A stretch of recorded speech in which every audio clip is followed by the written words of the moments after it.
estamos de regreso, 7 de la mañana ya con 22 minutos. Gracias por mantener en sintonía y también vamos a hacer contacto vía telefónica en este momento al abogado del Cómo Sí de las Cosas, Gabriel Centeno, director de Centeno y Contreras, porque tenemos un tema de nueva cuenta interesante. ¿Cómo está, abogado? Buenos días. Abogado, ¿nos escucha? Buenos días. Bueno, tratan el abordaje, el abogado. ¿Nos escucha, abogado? Buenos días. ¿Qué tal? Muy buenos días, Judith. Un saludo desde la Ciudad de México. Sí, ahí escuchamos, bueno, ya nos comentaron que está a punto de abordar. Oiga, abogado, y bueno, para no atrasarle ahí en su vuelo, vamos a platicar si existen leyes anti-bullying y si no la necesidad de crearlas. Y bueno, obviamente esto que también involucra a los padres y a los maestros en caso de existir bullying, pero también quienes pueden ser corresponsables y por lo mismo acusados o demandados por negligencia al momento de llevar a la práctica el bullying. Pues bien, Judith, es un tema muy interesante y por supuesto muy delicado. En general en Yucatán existen protocolos desde hace algunos años para la atención de este tipo de problemáticas.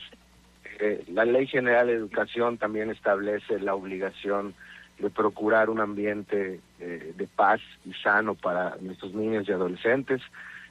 Sabemos de antemano, muchas veces lo hemos comentado en este espacio, el interés superior del niño es un principio constitucional que nos distingue como país, pero particularmente existe un amparo directo, el 35 del 2014, que estableció algunos elementos relacionados precisamente con la negligencia. En este caso, la institución educativa fue condenada al pago de $500,000 por daño moral. Y se establecieron algunas directrices que el día de hoy pues son importantes atender. En realidad se refuerza la necesidad de activar este tipo de protocolos cuando se detectan este tipo de circunstancias en nuestros niños y adolescentes en las escuelas. Y bueno, son millones, ¿no? De niños, sobre todo en las escuelas de educación básica, que les afecta, ¿no? Hablando del bullying. Y si bien se hace este llamado de atención, no sé si al momento se ha dado a conocer si ha habido un castigo más severo para quienes han llevado a la práctica el bullying. Me viene a la mente estas jovencitas que se pelearon a las afueras de una escuela, no sé si usted recuerda, y que bueno, tuvo un golpe en la cabeza y bueno, falleció. Entonces no sé si se ha castigado sí o sí el bullying en nuestro país. Bueno, hay que recordar, Judith, el concepto bullying es un concepto acuñado desde el análisis de este tipo de problemáticas sociales. En términos del derecho penal, pues existen los golpes, el homicidio culposo, y estas circunstancias, pues evidentemente, son atendidas por el Ministerio Público y por los jueces penales. Definitivamente el llegar al extremo de fallecer pues es una cosa muy lamentable. Por supuesto el derecho penal atiende, como también podría atender el tema de las injurias, porque las injurias son acciones y palabras que buscan el objetivo de hacer un daño moral o psicológico a una persona, también pueden ser denunciadas ante el Ministerio Público. Y esto es una situación que va directamente al agresor. Ahora bien, en el ámbito civil se analiza la responsabilidad de la institución educativa, de los profesores, de los padres, ¿no? Y esta circunstancia en Yucatán también puede ser atendida por el DIF. Es decir, siempre que existen indicadores, cuando un niño por alguna razón deja de comer, se le nota ausente, baja su rendimiento académico, pues inmediatamente son situaciones que deben ser atendidas por el protocolo. La realidad es que en Yucatán existe un marco normativo, un blindaje, tanto en el ámbito público como privado, pero desde luego, como siempre, Judith, existen excepciones a la regla. Y en el caso que de los maestros, que también, se han registrado lamentablemente, tanto maestros como padres de familias, como que hacer caso omiso a lo que están reportando los menores, ¿aquí habría castigo para quienes hagan caso omiso al momento de reportar un caso de bullying?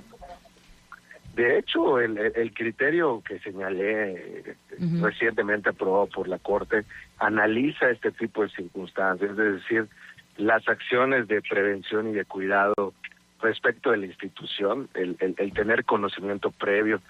Todo este tipo de circunstancias pueden ser acreditadas ante un juez civil. Ujú. Y, por supuesto, pues un juez civil puede condenar por negligencia, por dejar de atender el deber de cuidado y en ese sentido, pues hacerse acreedor de sanciones económicas considerables basadas en el daño psicológico y moral en contra del niño o del adolescente. Y aquí en ese sentido, ¿qué obligaciones tienen entonces escuelas, tanto públicas y privadas, para prevenir y también atender estos casos? No, pues definitivamente la Ley General de Educación es un eje rector. En el marco normativo estatal yucateco existen protocolos de actuación inmediata para dar parte a las autoridades para que en principio sea la escuela la que analice los hechos. Desde luego hay que saber distinguir una cosa de otra. Claro. No toda acción propiamente puede ser considerada como bullying, pero en aquellos casos en los que sí se detecta pues una situación de gravedad, una cuestión que puede derivar en un caso extremo como el que señalabas, ¿no? Una pedra en la cabeza, un golpe, bueno, que un niño o un adolescente muchas veces no mide la fuerza y puede acontecer una tragedia, pues desde luego debe de haber acciones preventivas, pero la acción preventiva, considero la más importante, pues es crear la cultura, es capacitarse al respecto. La realidad es que los docentes, por ende, generalmente lo están, pero hay que difundir una cultura de paz y de civismo entre nuestros niños y adolescentes para que este tipo de circunstancias no ocurran. Claro. Oiga, y ya para ir cerrando, no sé cuánto le falta ahí para abordar, pero los padres de un menor que llega a poner en práctica el bullying pueden ser demandados, los papás del menor. Pues desde luego un niño o un adolescente que observe ese tipo de conductas y que agrede, pues desde luego es un indicador de que algo ocurre en casa, ¿no? Y claro, sí, por supuesto que las autoridades pueden investigar el entorno social y familiar del por qué están aconteciendo este tipo de causas.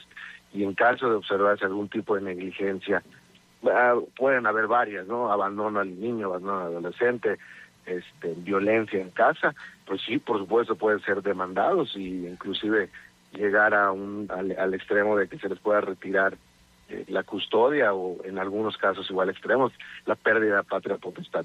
Perfecto, abogado, pues muchas gracias. Entonces ya para ahora sí cerrar, hay que levantar la voz, obviamente no quedarnos callados y bueno, acudir, y si ya llega a los extremos de un caso legal, pues es acudir con los expertos. ¿Cómo le encontramos eso en redes sociales? Me pueden encontrar como Gabriel Baltasar Centeno Canto, estamos en Facebook, Instagram, TikTok, y bueno, pues no me queda más que agradecerte y desearles un maravilloso día a todos los radioescuchas. Nos saludamos al rato desde el bello Cancún. Nos vamos al Caribe jurídico. Qué barbaridad, qué envidia, ¿eh? Bueno, pues cuídese mucho, abogado, excelente jornada. Muchísimas gracias. Aquí seguimos gozando la victoria de nuestra selección contra la República Checa. Así es, tenemos sonrisota de oreja a oreja. Bonito día. Muchas gracias, hasta luego. Igualmente, el abogado del Cómo Sigue las Cosas, Gabriel Centeno, director general de Centeno y Contreras Consultores.